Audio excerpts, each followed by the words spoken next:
Hello everyone, I'm Jordana Van of Ravenlight Holistic Healing, and welcome to Lion as a totem.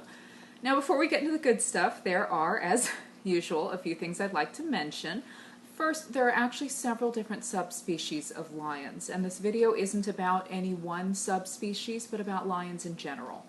And I felt confident doing a general overview because the differences between the subspecies in most cases aren't so dramatic that they would change my interpretations of what they mean on a spiritual level. That being said, if you recognize that your totem lion is a specific subspecies of lion and you need to know what this means for you, then you're welcome to visit my website and schedule an animal totem interpretation session with me. I would be delighted to tell you all about it. Also, like many animals, there's a pretty big difference between what life is like if you are a male versus a female. In some of my videos where this is the case, I talk about both the males and females as separate totems. But in this one, I'm going to be focusing on male lions only. And that's because this is what shows up most often in my work with clients.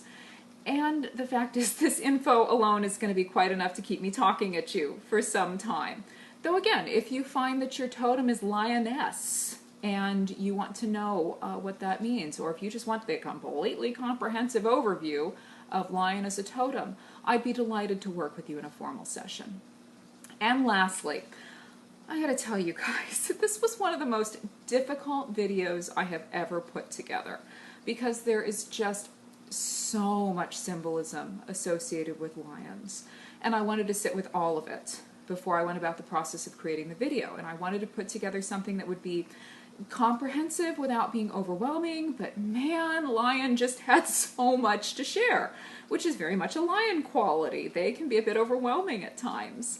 And knowing that you required so much special attention is probably pleasing the heck out of you lion people who love the idea of being worthy of special notice. So is this everything about what it means to have lion as a totem? Not by a long shot, but it's probably the most comprehensive study you'll find out there. So without further ado, let's get started.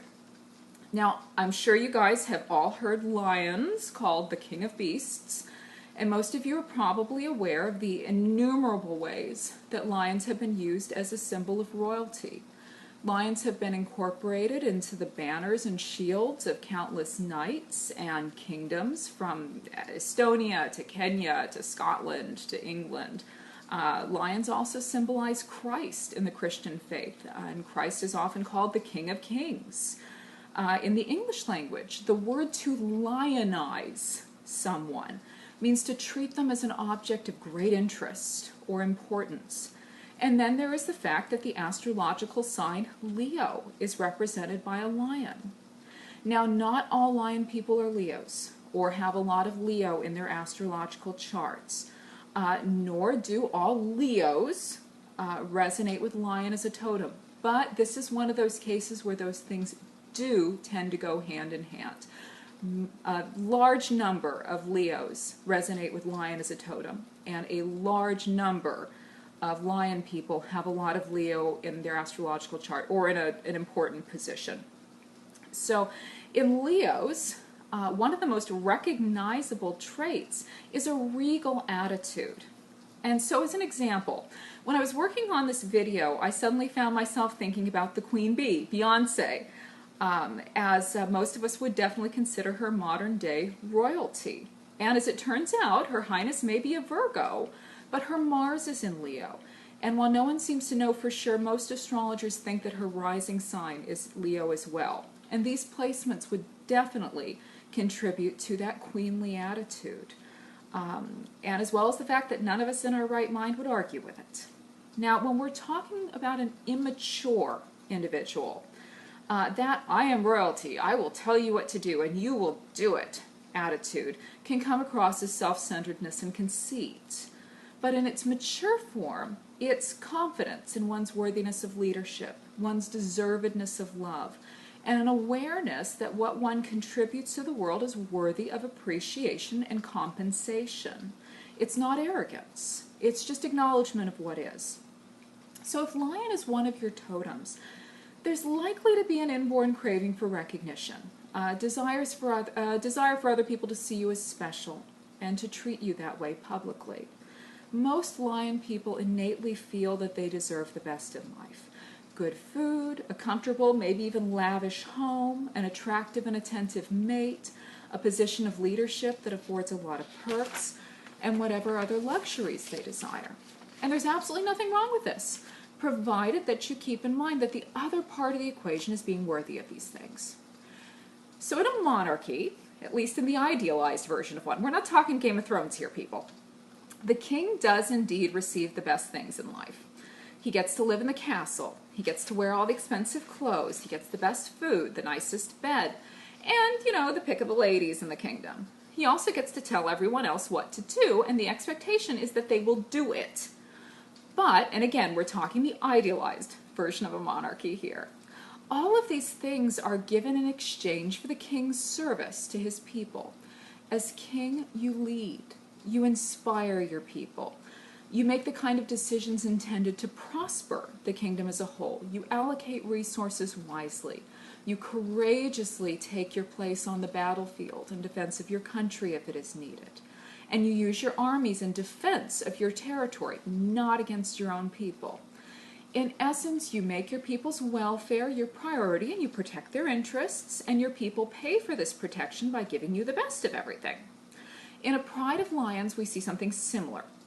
When we talk of someone getting the lion's share of something, this phrase comes from the fact that the male lion always gets the largest share of the food. He gets to eat his fill, even after the lionesses have done all the work of hunting it down and killing it, and even if the cubs starve.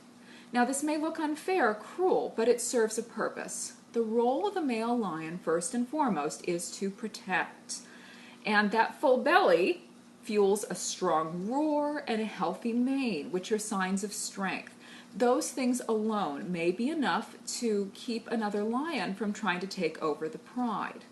That full tummy also fuels the strength of his muscles, the size of his body, and his physical endurance, which he's going to need if a fight actually happens. And this is a huge deal, because if he loses, the winner not only gets to take over the pride, but he will kill all of the loser's cubs. So it may seem unfair that the male gets most of the food, but if he didn't, he couldn't do what he needs to do as king. Now, if you're a lion person, it may look like you're getting the better end of the deal than many other people in your life, and other people may complain about this. You may get more love and attention, maybe a lot more, and you may seem to do less physical work than everyone else. You may also wind up with more than your share of the luxuries, but when it matters, when your positive attitude, your courage, your inspirational skills, your humor, or your ability to roar and fight for what is important are needed, that's when you shine, when you prove your worth. And so then it should be apparent that those people who supported you, gave you all those luxuries, all the extra stuff, are getting what they paid for. They serve you, you serve them, but your form of service just looks very, very different. Now, going back to Beyonce for a second. I've never been to one of her shows myself, but every one of my friends who has, and that's a lot of people, always talks about the enormous energy she puts into her performances, how everything really is larger than life and demonstrates this fierce commitment to her fans. She puts her whole self into her work, and in return, her fans, and most of the rest of the world, treat her like a queen. She's also showered with riches in exchange for her artistic endeavors and her performances. This is very much the sort of arrangement the lion person is seeking. Now, not every lion person wants to be Beyonce, but the principle is the same. You give of yourself in a creative fashion or as a leader of some kind, even if this is just the leader of your family, and everybody else adores and rewards you for it. Now, excuse me, lions are the only truly social cat species, and they live in groups of 3 to 30 lions called prides. In general, the adult males, of whom there are only a handful at most, guard and protect the group, and the females do the hunting and nurturing of cubs. Living in a pride makes life a lot easier. If you have a whole bunch of lions to share the responsibilities, and if you've got a group hunting prey instead of having to do it by yourself, you tend to be more successful as a hunter, and you get to enjoy more time to relax. There are some lions who live on their own or in pairs, but when this is the case, life is a lot harder. If that wildebeest gets away and you're just too tired to chase another one, well, there goes dinner. If you're in a group, whoever was watching the cubs can now take a turn at hunting.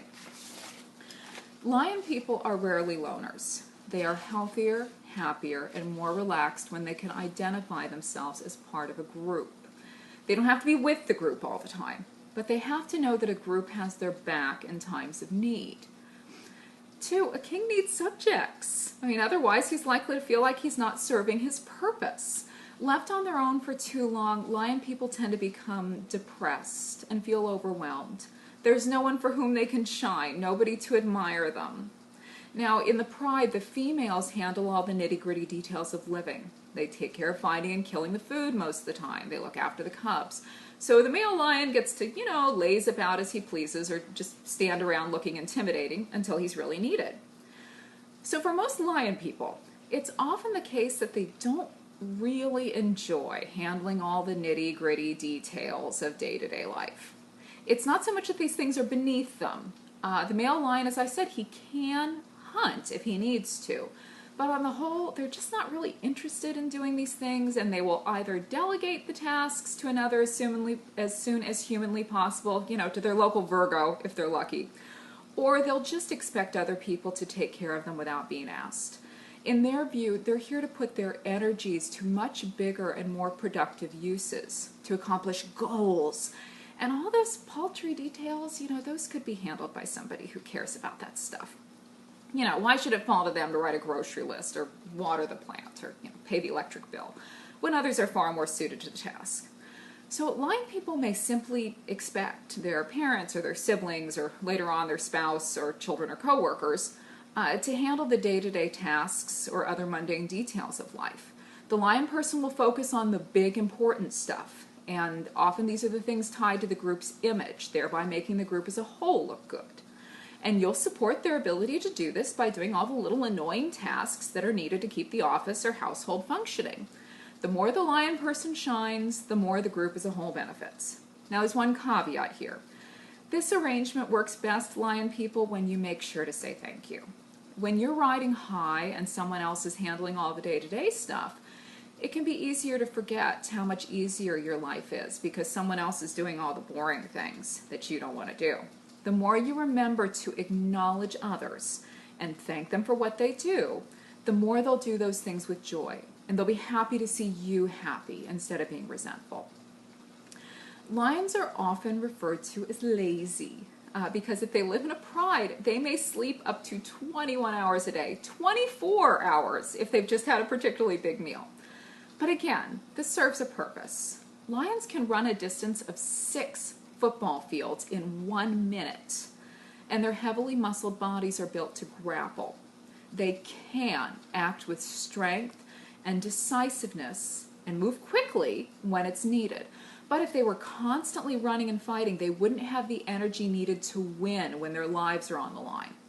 Nature has created the lion to enjoy the happiest possible life. Lots and lots and lots of lazing about like any good kitty cat, and the ability to run and fight like the devil when it's needed.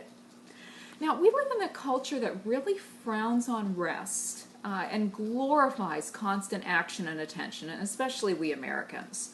And with this being the case, lion people who typically need a lot of rest between major periods of activity in their lives can worry that they aren't doing enough or being active enough. Everyone else is running around like a crazy person, and here they are on an extended vacation. But it is perfectly normal for a lion person to go through a period of intense activity, whether that's internal or external or both, and then do nothing but lie on the sofa, eating bonbons, and watching Hulu for the next 6 weeks. All of that activity burned up their reserves, and now they need a lot of time to recover. Lion people tend to actually be very surprised by how much they swing between intense, focused, tough activity and doing nothing at all. But again, this is normal for them. Hummingbird people, they tend to go, go, go, go, go all the time and to gradually accomplish their goals over time. Lion people tend to rest, rest, rest, rest, rest, suddenly launch into action, create something huge in a short span, and then go back to napping, or at least to a slower, more relaxed pace for a while. Again, this is normal. Also, lions that live in larger prides get more sleep than those that live in smaller prides, or those that are solitary, because the fewer lions there are, the more each lion has to do. Sleep is really important to lion people. If you're a lion person and you're not sleeping, it's a good bet you're feeling overwhelmed by all that you think you have to do. If you want to heal your sleep issues, the first place to focus is on either reducing or delegating your responsibilities. And this often starts with finding a group of like-minded others. These people can either be asked for ideas or suggestions that would lighten your load, or maybe they'll actually take some of those responsibilities for you. Lion people tend to experience cycles involving the number 2. 2 weeks, 2 months, 2 years, 2 decades. This is because in a lion's life, major changes tend to occur in increments of 2 years. At age 2, male lions are pushed out of the pride, after which they tend to form small groups with other bachelors and then seek out another pride that they can take over. And the reign of the pride's dominant male lasts on average only 2 years. What this means is that every 2 years, and think about how often that is, guys, every 2 years, another stronger lion challenges the pride leader, that leader loses, and the winner kills all the former leader's cubs and begins breeding cubs of his own. So that's kind of horrifying. What does this do for lion people? Well, the inevitable fall of the dominant male is going to set you up for a lot of experiences that encourage humility. And humility creates strength. My husband has a favorite saying, there's always a bigger fish, meaning that no matter how great you think you are, someone is one day going to come along who's greater. This is just the nature of life. There's another great saying you guys have probably heard, pride cometh before the fall. Meaning that if you think you're the most amazing person that there is, you are probably headed for an experience that is going to show you how wrong you are. Lion people are extremely powerful, and they are at their most powerful when they are confident and when they are proud. But we're not talking about blind pride. We're talking about the kind of pride where you believe in yourself, and because of that you can fight with your whole heart for what you love. Faith in yourself can be the difference between success and failure. But real pride, real faith in yourself, is not based in accomplishments, as many people would suggest, or in what you have or accumulate. It's about believing that you can trust yourself to act in the best possible way in all situations. Accomplishments are eventually swallowed by the past. Possessions can be taken away. But self-confidence comes from in here. True self-confidence is always here. It's based in who we are. Developing this means becoming aware that there may be others that are better at something than you are and who may know more than you do, because that gives you the ability to examine your weaknesses and perceived limitations and develop new strengths, to see new paths. This lets you grow and become more powerful. Again, lion people can be very, very powerful, but you have to have the right kind of pride to do it. So sometimes lion people can get so caught up in the awesomeness of being them that they become complacent or downright resistant to growth. The way the universe often reminds lion people that they don't know everything is by giving their egos a good wallop or two. This doesn't have to be a horribly painful experience. It may simply be that you thought you were the best there was at something, and then you become aware of someone who's better. But if the universe keeps trying to encourage you to develop yourself and you just won't play ball, that's when it sends in the big guns. So your job is suddenly given to someone who is better at that job than you are. Or if you're an artist or an entertainer, a new talent may suddenly arrive on the scene who takes the spotlight off you completely. Or maybe a new person enters your social group and everyone suddenly thinks that they are the coolest and they seem to forget about you completely. When a lion person loses something, it's not punishment. It's the universe telling you that maybe you got kind of caught up in pride and thought that you knew everything, and it's time for you to begin growing again. You could be and do so much more, and this is how the universe gets you to recognize that. Also, pride is great, but humility is more attractive. Again, lion people are meant to be adored, and so being humble is one of those things that will get people to truly love you, instead of going, oh my God, they just won't stop talking about themselves. Now, a lion's roar, speaking of talking, is the loudest of all the big cats, and in perfect condition, it can be heard from up to 5 miles away. Lions roar to tell other lions in their pride where they are, but it's also to communicate to potential invaders that they are big, scary beasts not to be messed with, and to indicate the borders of their territory. Basically, the lion's roar says, this is mine, back off. Most lion people are pretty capable of making their voices heard and roaring. You guys know this. You're naturally opinionated, and you don't shy away from expressing those opinions. When someone's approval that doesn't matter to you all that much is doing something that you don't like, or when the issue isn't that big a deal, you are quite happy to roar about it and to put the other person in their place. Where some development is required, however, is when your image is on the line. When this is the case, lion people can get locked into playing a role that doesn't actually represent who they are. They want to be seen as strong and powerful and generous and loving. 2, the more people need them, the more important they feel. So a lion person may give and give and give until they have nothing left, to keep up the image of strength and generosity and invulnerability, and to keep people looking to them as the leader. So rather than roaring, enforcing the actual boundaries of their time and energy, saying, I'm tired and I have nothing left to give, or I don't feel good today, or I don't actually want to help you right now, they'll act like they're okay, because they do not want to seem that they cannot provide help or answers, or that they don't want to. There's a reason a group of lions is called a pride. So to lion people, self-image is hugely important. And so they can have an awfully hard time admitting when they're at the end of their strength, or don't feel like being a cheerleader just then, or they need help. For lion people, it is vital for them to learn that keeping their mouth shut and playing a role that drains them dry, or is not reflective of who they really are, is not only damaging to them, but to those they care about. When we become invested in doing and appearing a certain way for the sake of approval, or to make sure that others keep needing us, we lose touch with who we really are. We also lose touch with what we really want, and those feelings of want are how the universe most often guides us.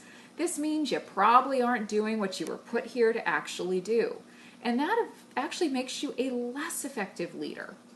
It also makes you a less effective friend or family member. When you guys are not acting from love, but fear of losing love, you're creating issues. These are completely different energies. The acting from love creates healing and change. Acting from obligation or fear of loss creates resentment and anger. And your actions tend to actually go unacknowledged. In fact, if you're a lion person and your biggest complaint is that no one ever appreciates all that you do, you are probably not doing out of genuine love. Instead, you're probably pushing yourself beyond those limits you should have roared about and doing things you think you should do to garner approval. Responding to every ask for help, for example, or taking on tasks that exceed your energetic limits. So instead, reorient yourself towards those things you actually want to do, and roar when somebody tries to take more from you than you want to give, or tries to invade your space. When we respect our boundaries, other people respect them more. It seems kind of counterintuitive, but it's true. Again, we show other people how to treat us by how we treat ourselves. Lion people, it is okay to admit that you have limitations. Now, because of their appearance, lions are often associated with the sun. I mean, think about how they look with that mane, as rays of light are radiating out from them. I think we would all agree that the sun is an unequivocally powerful part of our existence. Without it, we would, immediately freeze to death and all life on Earth would stop, period. So no wonder lions think of themselves as number one. The sun's pretty darn important to us here on Earth. This association with the sun does a number of very interesting things for lion people. First, it gives them that larger-than-life attitude. Lion people don't want to just be successful, they want to be important. All those planets revolve around the sun, and the lion person really loves the idea of everybody revolving around them. They want to radiate their energies out onto the earth and have others be nourished by them and warmed by them and attracted to them. The sun's essentially king of our galaxy, and so here again we have the lion and his role as king. Now, some sunshine is a great thing, but too much can be devastating. We need sunshine for the plants to grow. But when there's nothing but sunshine, drought ensues and everything dies. Too much sunlight can even cause our plants to crisp and burn. Those of us who are gardeners are well aware of that. A little light allows us to see. Too much light, we go blind. And sunbathing in moderation feels really great, but too long uncovered in the hot sun and we are courting serious skin damage. So what does this do for lion people? Well, lion people tend to vacillate between being just warm enough and being absolutely overwhelming. In their personal interactions, lion people are naturally warm. They readily offer help and advice. They tend to easily express their love for others. They also tend to be physically affectionate. This is great when they're aware of the effect they're having, giving cheer and comfort where it is really wanted, advice where it is really welcome. But sometimes the lion person can become so wrapped up in being the star, and the sun's the brightest star in our galaxy, in being the be-all, end-all leader and go-to person for everyone and everything, that they can come on too strong, or they can fail to recognize that they're actually suppressing the needs of others. So they might insist on trying to cheer someone up who really just wants to be left alone, or they might insist on giving advice where it's not wanted, or they might attempt to step in and take charge of a group that was really doing just fine without them. For lion people, it's really important to pay attention to cues from others that will tell you when your contributions aren't welcome, or maybe you're coming on too strong. So body language, or an avoidance of eye contact are good indicators. So is a change in vocal pitch. The more you pay attention, the more you're going to learn, and then you'll be able to offer love and guidance in the perfect way and time to actually help others, rather than coming across as dominating or invasive. Lion people are also quite warm in the romance department. These guys really enjoy the physical experience of love. They can also run downright hot. During mating, lions actually mate 20 to 40 times a day for several days without food or sleep. And that number is on the low end of the scale. I've actually heard more frequent mating numbers quoted. Talk about stamina. So lion people don't just want romance. They want the romance of the ages. Deeply burning passion, fire, transformative sexual experiences, which is a great ideal. But it can lead to disappointment on the part of the lion person, as most people aren't going to be that interesting or have that much energy in bed. Two, coming on this strong sexually can scare off individuals who aren't quite that ardent or adventurous or passionate. So it's tough for lion people to take it slow. It's also tough for them to content themselves with one partner. I mean, the sun warms the whole world, after all. So if you're a lion person interested in a long-term relationship, this is again where you want to be aware of cues from your partner that maybe they aren't moving at quite the same speed that you are. Or maybe you're coming on a little too strong. You may need to have an open and honest discussion about your differing perspectives on the relationship. And I know this takes some of the romance out of it at first, and lion people really want the energy and spontaneity of a passionate relationship. But once you've talked things through, you'll create a more solid foundation on which your relationship can grow, and maybe you can teach that other person to be a bit more romantic and passionate. Continuing with our sun symbolism, there are times when going about things forcefully is the opposite of what is needed. Remember, the right amount of sunlight warms and helps things grow, but too much sunlight can kill. The same is true of how we go about accomplishing things in our lives. Lions are muscular creatures built to wrestle, and lion people often think that if they can just work hard enough or overpower something, that they'll win or achieve the outcome they want. And their tendency when approaching a new situation is to attack it directly with as much intensity as possible. This makes them perfectionists in a lot of ways. They want to do it right, and they want to do it best, and they want to really do everything they can. This works great in some situations, but it totally backfires in others. In a fight between a lion and a tiger, sorry lion people, the tiger is going to win. This is not because the tiger is more powerful than the lion physically, but because it's a better tactician. Instead of just responding to the lion's brute force with brute force of its own, it looks for the best place to bite or swipe its claws, or it waits for the right opening. The lion is just going to keep trying to muscle the tiger to the ground, or to just try to bite it as hard as it can. If you're a lion person, it's important to recognize that sometimes applying more effort is the opposite of what is needed. Sometimes you don't have to work that hard. And sometimes it's just about applying the right effort. You're innately going to hit everything in your life as hard as you can. But if this isn't working, just continuing to do the same thing is going to wear you out, and it's going to leave you frustrated. And then you're going to need a nap. So if all the effort you're putting into something isn't giving you the results that you wanted, chances are you would be better served to back away and look at the situation from a different angle. What ideas have you overlooked?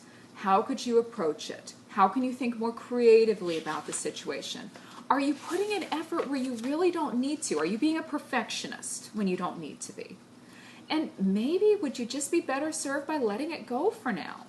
Remember that earlier we talked about how lion people often judge themselves for being lazy, but sometimes they're actually supposed to be resting and doing zilch? You may actually be in a situation where the universe is keeping things from working because they aren't supposed to be working right now. You're supposed to be resting. So when you give yourself time to step away, when you feel genuinely ready to return, you'll have the energy you need, and that's when the universe will let things click into place for you. Now finally, let's talk about that mane. Lions are the only species in which the male and female, the only cat species in which the male and female look discernibly different, where you can just go, oh, male, female, bingo. So for a long time, scientists thought that the point of the mane, the big ruff around the neck, was to protect the lion in fights from other lions, as a bite to the jugular would, then result in a mouthful of fur. But recently, scientists have decided that this is not true. As after observing lions for years, they noticed that lions were more likely to bite each other in the hindquarters than to go for the throat. So what's the huge ruff of fluff actually for? Well, first it's used for intimidation purposes. The bigger the mane, the bigger the lion looks, and this makes others think twice about attacking that lion. A lion with a super, super fluffy mane is going to have fewer challengers to its authority than a lion with a scraggly mane, because others will have doubts about their ability to beat them. This is why when you freak out your cat, he puffs up. He's trying to look bigger to scare you away. That mane is also a symbol of health and sexual potency. That big fluffy mane means you've got good genes, you're well fed, you're healthy and smart. In fact, ladies love the darker colored manes on lions the most, because the lion's mane gets darker as he ages. It's pretty brutal out there for male lions. So a lion that lives long enough to grow that big dark mane must be smart and strong and healthy. And this is the guy the ladies want for their sexual partner. The mane is also a sign of sexual maturity. It begins to grow in at 2 years. And when this happens, as you guys remember me telling you, at 2 years, the lion gets kicked out of the pride. Metaphysically, we're talking about the area of the throat. So that mane, again, really highlights the throat. So the throat, in energetic terms, is the area of self-expression. It's the bridge between the heart and the mouth. Lion people have to really work on expressing their true selves. Not the self that they think they are supposed to be to gain love or respect or applause. There's a big difference there. And so as often happens when they do begin to express who they really are, there's likely to be a rather strong reaction from their family members, most especially from mom. It's like suddenly the lion person just does not belong with his family anymore, or they're treated as an outsider. Lion people, if you are estranged from your family, or if you find that the more you do what's meaningful for you, speak from what makes you happy, the more that you're rejected, you are not alone. And remember, the male lion is ousted from the pride so he can go out and become a leader of his own. If you insist on sticking with people who don't want you to grow, you're never going to reap the benefits of being your real self and being adored for it. Let them go and move on. Or, sometimes if you want to stay with these people, that's fine, but you're just going to have to make your peace with their attitudes. Like, okay, that person says these things about me, but I'm going to love them anyway, and I'm just going to let it roll off my back. No big deal. You were put here to be you, regardless of how they feel about it. So however you're able to work with that wisdom, that's just fine. The throat is also where we express the power to uplift someone or tear them down. If you're familiar with Carolyn Mace, I love how she puts this. She talks about the throat as the center of judgment and mercy. And that applies to ourselves too. Do we judge ourselves, or are we merciful with ourselves? So the larger the mane, the more the lion resembles the sun. And the sun can bring both joy and pain. So, do we share warming words of light and love? Or do we burn someone with our anger and our judgment? Lion people have the power to do incredible things with the words they speak. Because they are awesome, they inspire other people to be awesome. This is like the person that you admire the most in the entire world, calling you up and telling you, you know what, you're going through a hard time, but I know you can do it. You're going to take this to heart so much more coming from them than, some random person on the street. But if that person were to call you up and tell you that you're nothing and you're never going to succeed, you're also going to take that more to heart, and you're going to be a lot more crushed. So as a lion person, you have more power to inspire people and to stomp them down than most other people. If you use that power to spread light and love and inspiration, you're going to be loved and appreciated for it. If you use that power to bring others down, eventually the people around you are either going to fall apart completely. And since, by the way, these were the people bringing you your coffee and, paying your bills and buying your groceries, so this is going to suck. Or when someone new comes in to challenge your authority, they're not going to have your back. And remember, too, the sun doesn't stand in the spotlight. It is the spotlight. Lion people have the most power when they are radiating genuine love, cheer, uplifting others. So you're taking what's in here, in the heart, and sending it outward to heal. When they're making others feel special, rather than focusing on obtaining love or praise from others. There's a really great saying, if you want love, be love. And this is especially true for lion people, who can be some of the most loving and generous souls that there are.